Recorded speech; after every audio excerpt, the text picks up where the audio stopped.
Le transport aérien constitue aujourd'hui l'un des principaux moteurs du tourisme en Afrique. Selon les données de l'IATA et de l'AFRA, le trafic aérien des compagnies africaines a poursuivi sa reprise en 2024 avec une croissance soutenue du nombre de passagers et un retour progressif vers les niveaux d'avant la pandémie.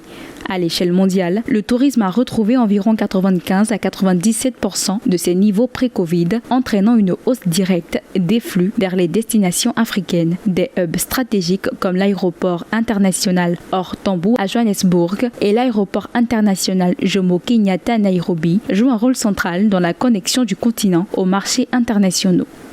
What we have noted is that in order to better interact with some of the other companies within the aviation industry at large, we do indeed need. Pour mieux interagir avec les autres entreprises de l'industrie aéronautique au sens large, nous avons besoin d'une plateforme, d'un espace où nous pouvons nous retrouver et échanger des informations. C'est d'ailleurs un besoin récurrent, construire une plateforme intégrée où toutes les données de l'aviation, des solutions de paiement, de l'industrie hôtelière pourraient être regroupées. Data collected on the payment solution side, data collected within the hotel industry.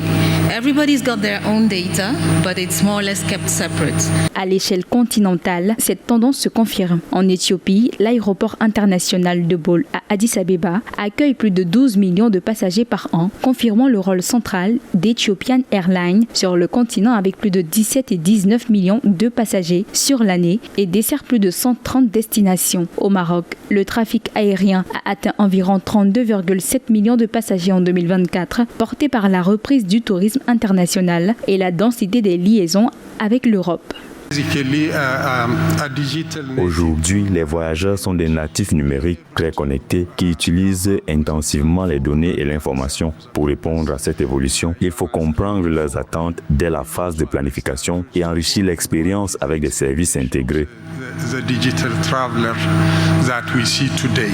Cette croissance se confirme également dans d'autres économies clés du continent. En Côte d'Ivoire, l'aéroport d'Abidjan a franchi la barre de 2,5 millions de passagers, confirmant son rôle de hub sous-régional en Afrique de l'Ouest. Au Kenya, l'aéroport international Jomo Kenyatta a enregistré entre 6 et 7 millions de passagers, soutenu par le tourisme de safari et l'activité économique de Nairobi. Au Sénégal, l'aéroport international Blaise Diagne poursuit sa montée en puissance avec une croissance continue du trafic, renforçant le rôle de Dakar comme porte d'entrée régionale.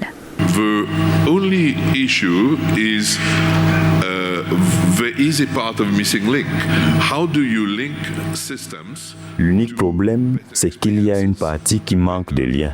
Comment lier les systèmes à des meilleures expériences pour une meilleure optimisation de temps et de revenus. Je pense que c'est la partie qui manque. Les aéroports investiront s'il y a de la sensibilisation en termes d'économie, de ressources ou de revenus et actuellement, il y a une sorte de brèche au milieu. At the moment, there's a little bit of a crack in the middle, if you want, where there's a bit of emptiness.